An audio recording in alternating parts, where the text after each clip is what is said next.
নমস্কার বন্ধুরা, শান্তি রান্নাঘরে সবাইকে স্বাগত। আজকে আবারও চলে এসেছি আরেকটি নতুন রেসিপির সঙ্গে। আজকে বানাবো শুধুমাত্র আটা দিয়ে তৈরি একটি বিস্কিট। শুধুমাত্র আটা দিয়ে বানাবো, কোনো রকম ময়দা বা ঘি এখানে ইউজ করব না। হেলদি একটি বিস্কিট রেসিপি, যেটা বড় থেকে ছোট সবাই কিন্তু খেতে খুব ভালোবাসবে। দেখুন, একটা বিস্কিট আপনাদেরকে দেখিয়ে দিচ্ছি কতটা সুন্দর দেখতে হয়েছে এবং ক্রিস্পিও হয়েছে।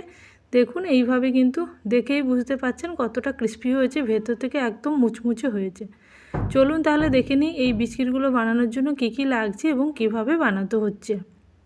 সবার প্রথমে আমি এরকম একটা পাত্র নিয়ে নিচ্ছি, তার মধ্যে নিয়ে নিচ্ছি 1 কাপ পরিমাণে আটা। আপনারা যেরকম পরিমাণ নিতে চাইবেন সেটাও কিন্তু করতে পারবেন, আপনাদের ইচ্ছে মতন যতগুলো বিস্কিট বানাতে চাইবেন সেটাও কিন্তু করে নিতে পারবেন। এর মধ্যে দিয়ে দিলাম পরিমাণ মতো সাদা তেল। সাদা তেল এখানে প্রায় 3 টেবিল স্পুন মতন দিলাম। দিয়ে আমি দেখে নেব ময়মটা ঠিকঠাক হচ্ছে কিনা। যদি ময়মটা ঠিকঠাক না হয় তাহলে কিন্তু অল্প পরিমাণে সাদা তেল এখানে মেশাতে হবে। আমি খুব ভালোভাবে এইভাবে মিশিয়ে নেওয়ার পরে দেখে নিচ্ছি বাইন্ড করে, যেটা বাইন্ড হচ্ছে কিনা। যদি ঠিকঠাক করে বাইন্ড হয় তাহলে বুঝতে হবে যে এই আটাটা একদম ময়মটা ঠিকঠাক আছে। দেখুন, হাত দিয়ে এইভাবে মুঠি করে দেখে নিচ্ছি। এইভাবে মুঠি করে বুঝতে পারবেন যে আপনাদের ময়মটা ঠিকঠাক আছে কিনা। ময়মটা যদি ঠিকঠাক থাকে মুঠির মধ্যে এইভাবে কিন্তু লাড্ডু পাকিয়ে যাবে। এরপরে আমি দিয়ে দিচ্ছি কিছুটা পরিমাণে এখানে চিনি এখানে 3 টেবিল স্পুন দিলাম। তার উপর দিয়ে দেবো জল। জলের পরিমাপটা কিন্তু অল্পই দিতে হবে, একদমই অল্প দিচ্ছি, প্রায় 2 টেবিল স্পুন মতো জল দিলাম।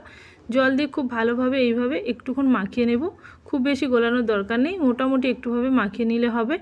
এরপরে আমি এই আটার মধ্যে সমস্ত মিশ্রণটাকে একই সঙ্গে মাখিয়ে নিচ্ছি। খুবই অল্প অল্প করে জল দিয়ে মাখাতে হবে, এখানে কিন্তু খুব বেশি পরিমাণে জল দেওয়ার প্রয়োজন নেই। বেশি পরিমাণে জল দিলে কিন্তু আটাটা লুজ হয়ে যাবে, তাতে কিন্তু বিস্কিটে নরম হয়ে যাবে, ভাজা ঠিকঠাক হবে না। একটু শক্ত ডো বানাতে হবে, খুব টাইট বা খুব নরম ডো কিন্তু বানানো যাবে না, মিডিয়ামে কিন্তু ডোটাকে বানিয়ে নিতে হবে।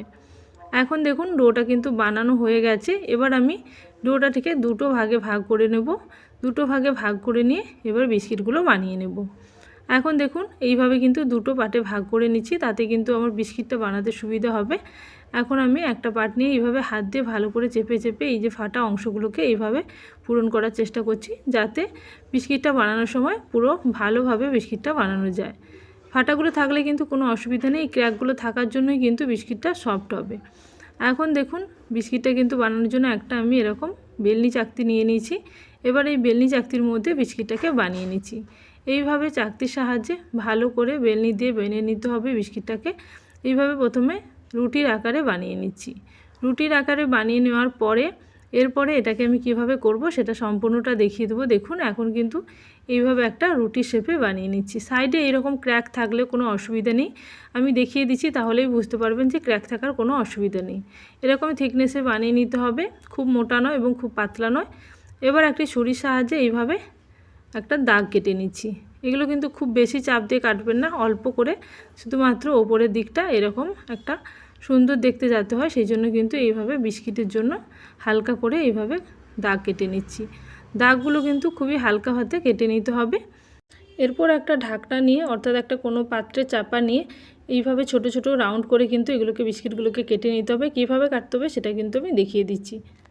দেখুন, এইভাবে একটা ঢাকনা নিয়ে এইভাবে ছোট ছোট করে বিস্কিটের শেপে কিন্তু আমি রাউন্ড শেপে কেটে নিচ্ছি। আপনারা চাইলে এটাকে চৌকো শেপেও কাটতে পারেন, যে কোনো শেপেই কাটতে পারেন। আমি কিন্তু এইভাবে রাউন্ড শেপে কেটে নিচ্ছি একটা ঢাকনা নিয়ে। আপনারা চাইলে যে কোনো মোল্ড নিয়েও ডিজাইন করেও কাটতে পারেন। এইভাবে কিছু বিস্কিট আমি বানিয়ে নেব প্রথমে, তারপরে এগুলোকে তেলে ভাজতে শুরু করব। আর যখন তেলে ভাজবো তখনই কিন্তু সাইডে কিন্তু আর যেটা আছে সেটা এগুলো বিস্কিটগুলোকে রেডি করে নেব। এখন দেখুন তেলটা কিন্তু হালকা গরম হয়ে গেছে, মিডিয়াম টেম্পারেচারে গরম হয়েছে তেলটা। এর মধ্যে আমি দিয়ে দিচ্ছি বিস্কিটগুলো। এইভাবে এক এক করে বিস্কিটগুলো দিয়ে দিতে হবে। গ্যাসের ফ্লেমটাকে কিন্তু একদম স্লো করে দিয়েছি। প্রথমে মিডিয়াম গরম করে নিয়ে তারপরে কিন্তু গ্যাসের ফ্লেমটাকে একদমই স্লো করে দিতে হবে। তারপরে হালকা আঁচে কিন্তু এটাকে ভেজে নিতে হবে।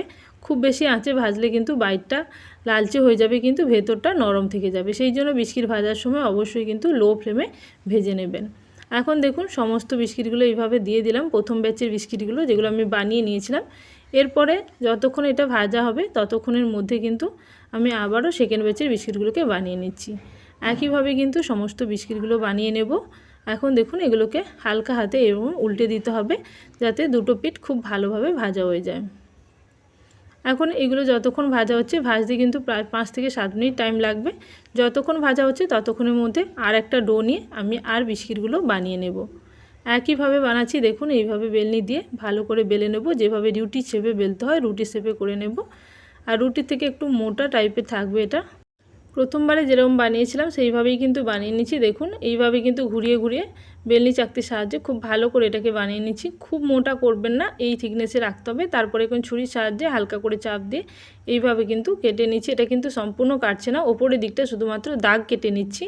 এইভাবে দাগটা কেটে নিলে বিস্কুটটা কিন্তু দেখতে ভালো হয়। আপনারা চাইলে অন্য কোনো দিতে পারেন, আপনারা চাইলে ফোকের সাহায্যে হালকা হালকা ছোটো ছোটো ফুটোও করে নিতে পারেন, সেভাবেও করতে পারেন।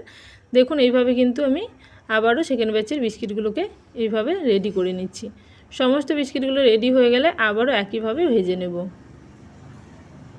এখন দেখুন সেকেন্ড ব্যাচের বিস্কিটগুলো এইভাবে রেডি করে নিচ্ছি। যেগুলো বাড়তি হলো সেগুলো থেকে আবারও আমি একইভাবে বিস্কিট বানিয়ে নেব।